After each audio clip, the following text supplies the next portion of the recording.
Hello there. Today I'm delighted to be taking a look at a Central Otago Pinot Noir. This is Valli's Gibbston 2022 Pinot Noir. So Valli, a producer that is probably based about 15 miles outside Queenstown in the Central Otago region in New Zealand's South Island. This is the western side of this very southerly wine producing region. Valli was established in 1998 by somebody called Grant Taylor, and I think Grant can very fairly be described as one of the real pioneers of the Central Otago wine region. When he started making wines in the region, which he did before he owned Valli, there were only about 20 hectares of vines in the area. This was not back in 1993. And in his time, Grant's actually made wine at Mount Difficulty, Mount Edward, Felton Road, Peregrine, Carrick, Rockburn, Bald Hills, Hawkshead and Mondillo wineries. So he was one of the early winemakers at some of the best known of Central Otago's wineries. The name Valli comes from Grant's great-grandfather, Giuseppe Valli, who was the member of his family who emigrated to New Zealand from Italy and brought winemaking skills with him when he came. Today, Valli's reputation is largely based on the quality of its Pinot Noirs, and they make 4 different Pinot Noirs from different sub-regions. So they have a Bannockburn wine, a Bendigo wine, a Gibbston wine, and also wine from North Otago in the Waitaki Valley. And in producing these 4 wines, actually, again, Grant was one of the first people to think about the concept of sub-regions within the greater Central Otago wine region. Here they also produce Chardonnay, Pinot Gris and Riesling, and in fact they're gaining a reputation for producing an orange wine from Pinot Gris, so a skin contact wine, so a white wine made a little bit like a red with maceration of the skins to give a bit more body. Now the 2022 vintage, winemaker Jen Parr as being both challenging and compelling. I think the challenge was possibly quite a cool summer, and I think the compelling nature is the fact that as a result of that, the estate's wines really do show the locations that they've come from, because they were able to ripen very slowly. Now the notes on this wine say that it's from Gibbston Highway and Gibbston Back Road, so I'm assuming that that's 2 different plots. And some of the other notes I've seen relating to the Gibbston Highway site don't quite fit the information I've been given for this wine, so I'm assuming there are 2 sites there, and the differences in information is the fact that the information about this wine itself provided over multiple sites rather than just the one.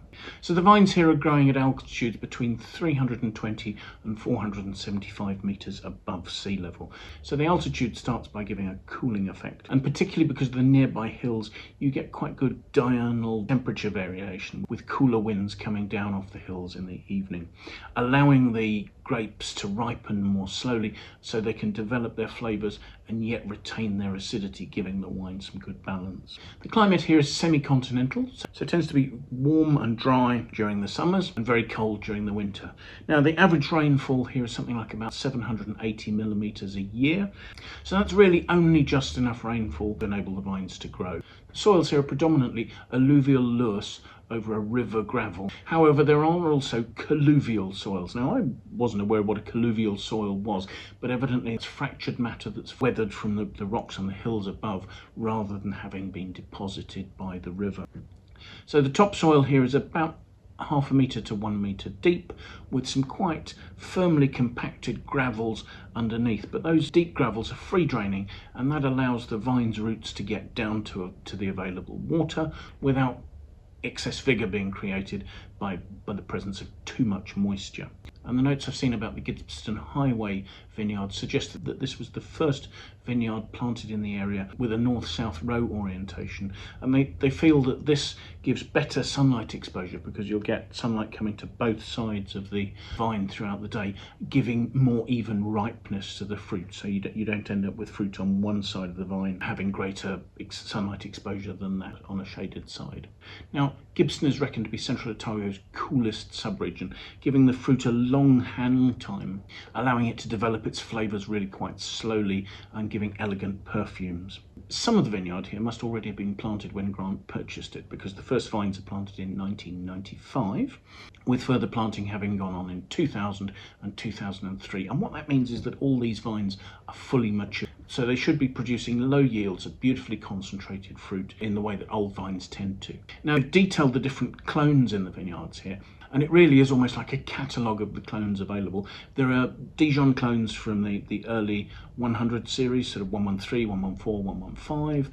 There are some of the more recent Dijon clones, 667, 777. But then also there's 10 Bar 5, quite a popular clone found in central Otago, and also 2 clones from UC Davis, clone 5 and clone 6. So the wide variety of clonal material here can only help increase the complexity of the wine. Handpicking went on, and it went on over a long period. So the first fruit was picked on the 30th and 31st of March.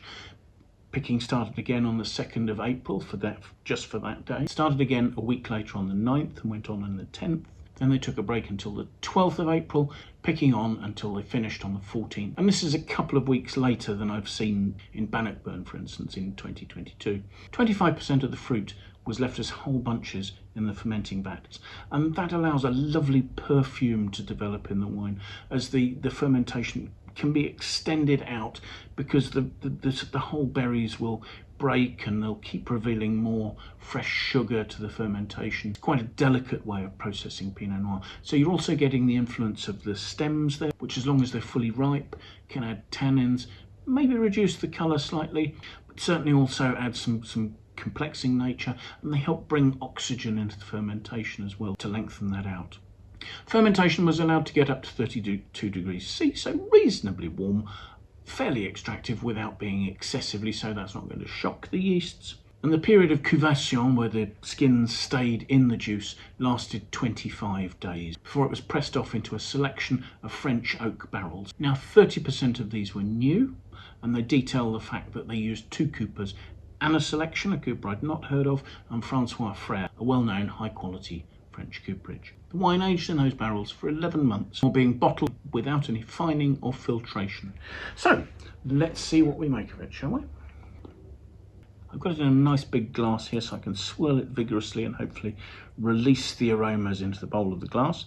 Looking at the colour, it's a relatively dark ruby, but it's not very deep at all. That's got a relatively pale intensity.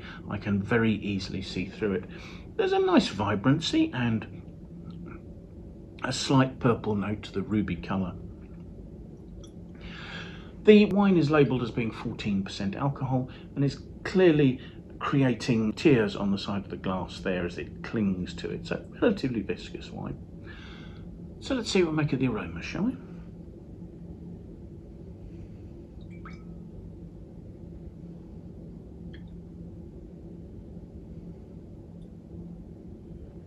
I really do think there's quite a fascinating, quite captivating set of aromas there. There's some really lovely lifted soft fruit perfumes. So with spice notes as well, sort of spicy raspberry and mulberry notes. They're lively, but there's a complexity. There are underlying hints of meatiness, of sweet spices, of cinnamon and nutmeg. There are slight developed notes, you know, there are hints of mushroom, hints of sort of forest floor, dry leaf, those sort of notes. There's plenty going on here, and there's a sort of an underlying red fruit, almost sort of plummy, dark red cherry underpinning everything else. So let's have a taste, shall we?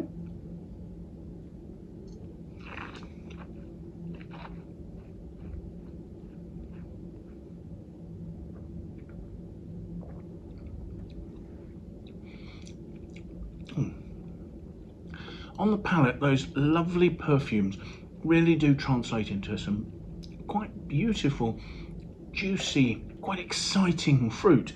There's a vibrant Morello cherry note. The lovely acidity that's supporting it is creating some beautiful perfumes in there.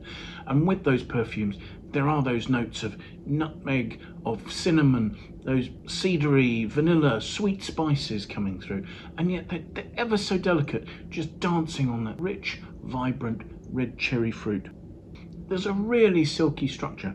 I mean, the wine has a mid-weight and it's got enough alcohol to just give it a little bit of support and a little bit of weight, but the tannins in there are silky smooth. There is a very slight drying note, but it's coming across more as the spices, than any particular grainy texture or anything else. They're very, very fine tannins, beautifully handled. The flavours are lasting quite nicely, and what is lasting in the mouth is those sort of lifted red fruit notes. Again, they're almost coming through as delicate wild raspberry, wild strawberry, those sort of really vibrantly fresh red fruit notes, the lively excitement of mulberry, that sort of note, and all that is producing a lovely, lively finish thanks to good acidity.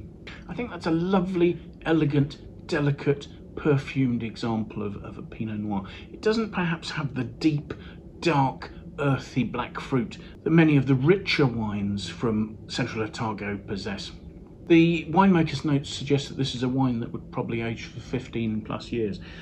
I'm unsure about that. It's light, it's elegant, it's good acidity, and it's got 14% alcohol. We'll probably keep it stable for that period. And I imagine those lovely perfumes would continue to develop. But at the same time, it's so attractive now. I wonder how much I would gain by keeping the wine.